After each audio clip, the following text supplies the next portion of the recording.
There's a specific feeling that comes from being headhunted by a recruiter. Then the recruiter tells you, there's this job that we think you are perfect fit for. Job title, research specialist. Ooh. Languages, a strong advantage. Say no more! Then you stop thinking critically because this sounds like the dream job that you lost a decade ago. It's found me! Now, a quick note on recruiters at this point. My relationship with them started quite well. They placed me in decent roles. One of them was the call center job that got me stability. But then I started to see a pattern. The jobs that I was being placed in were becoming a bit different to what they were promoting. So it's as if somewhere along the lines, whether it's on the recruiting side or on the employer's side, somebody was being economical with the truth, or maybe both of them were. Useful thing to know. Now, this role I was headhunted for was credential verification for major UK companies. I genuinely used my languages.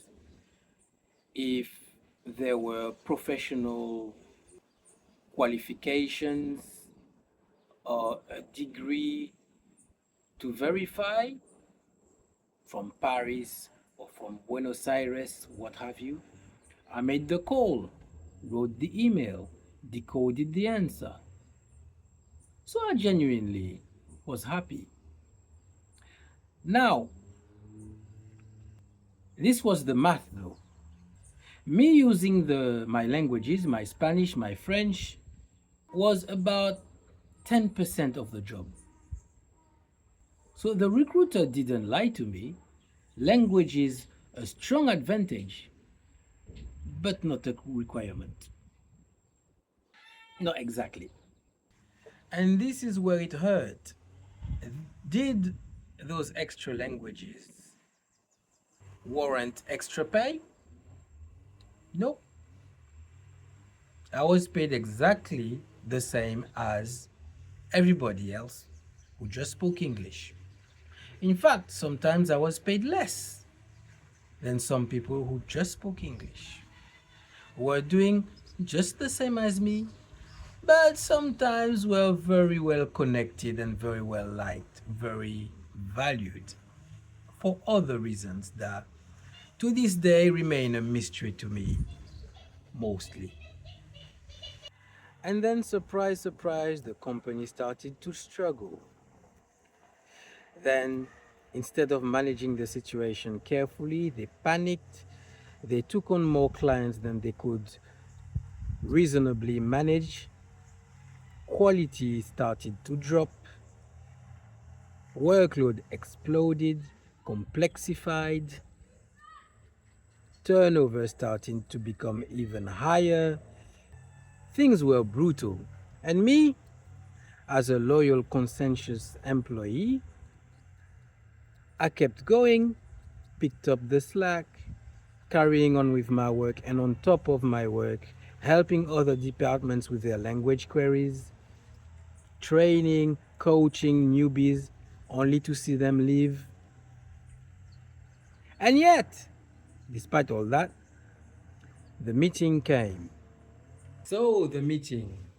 I think the meeting was a performance review. However, it was an unusual performance review. So, this is what I was told. My output had dropped. I had made a few mistakes that were actually grounds for dismissal. So, either I was shaping up or I would be shipped out.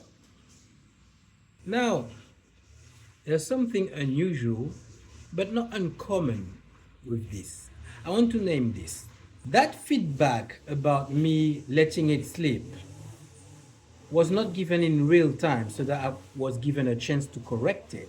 Yeah, I was aware that my quantity had dropped, but I was never aware that I had made mistakes.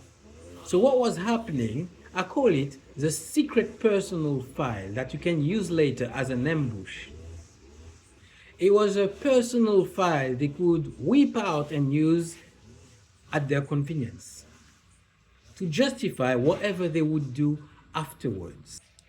And notice the framing was personal. It was my output, my performance, my failing, and not the fact that the company was making it absolutely nightmarish for us to do our job well.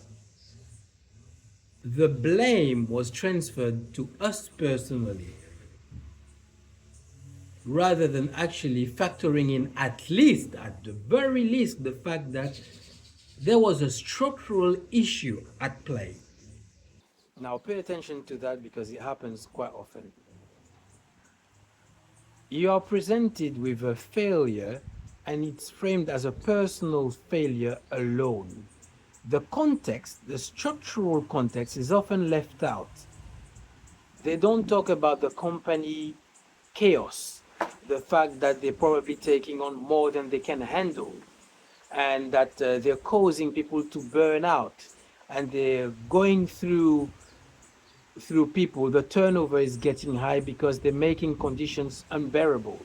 They don't say that. They just say that the burning out is because you're not productive enough, or that you're not motivated enough, or that you're not loyal enough.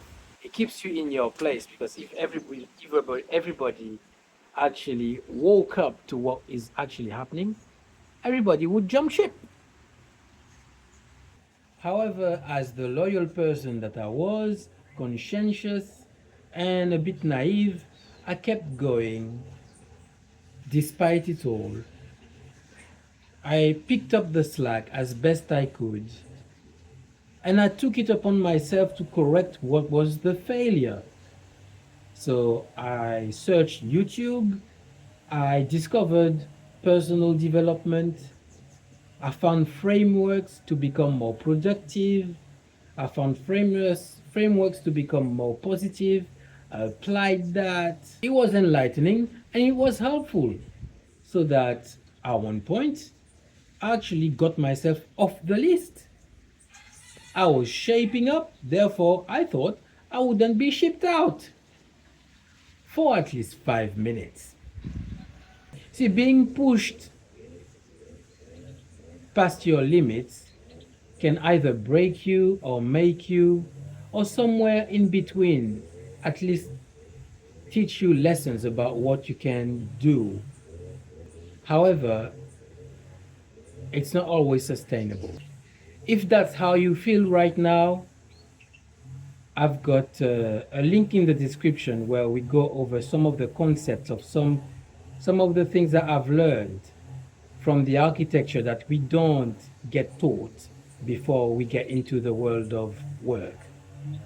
Now, in the next episode, we're going to look at how I came back on the list of the people that could be shipped out, and how I was passed over a couple of times for a job that I thought I was perfect for.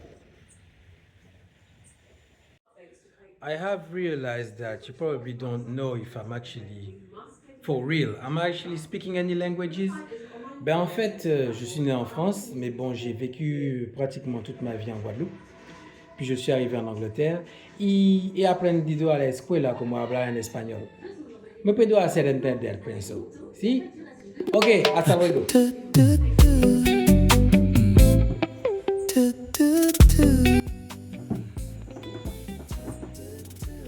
Languages, a strong advantage.